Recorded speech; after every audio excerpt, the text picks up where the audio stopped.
If there's one thing you can count on to spread faster than a deadly virus, it's conspiracy theories about that virus.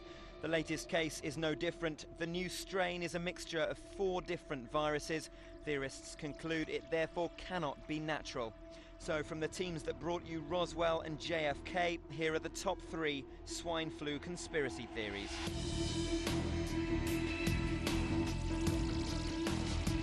At 3, it was the government.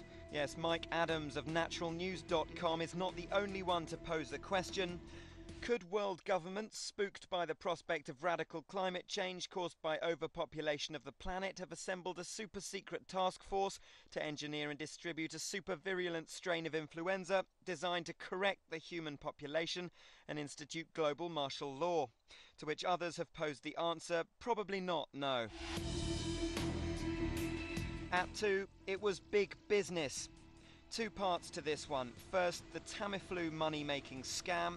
Infowars.com dubiously inform us that top globalists, including former Secretary of Defense Donald Rumsfeld and economist George Shultz, have financial interests in Tamiflu, the drug being stockpiled by governments across the world, and leave you to draw your own conclusions from that.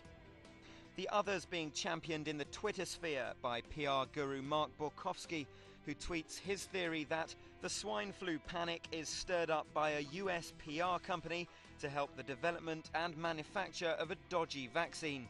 His certain tone falters slightly when he goes on to blame some dark Uberlord with a pharma account, but, well, you never know.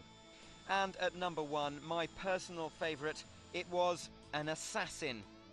Yep, a scientifically advanced, totally incompetent assassin executing a high-tech and clearly unsuccessful attempt on the life of President Barack Obama. Stay with me, here goes.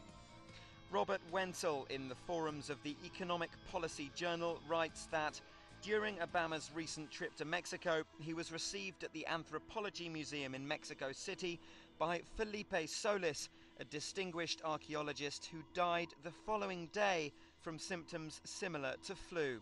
Now, why was he allowed to meet the president, and what did Solis actually die of? The questions remain unanswered. Well, they might have been answered, but we don't want to spoil it. Boringly, those behind the outbreak are far more likely to be unwitting farmers than government suits or assassin scientists. But that won't put off the theorists, who will stop at nothing to find the truth, as long as it involves some sort of cover-up.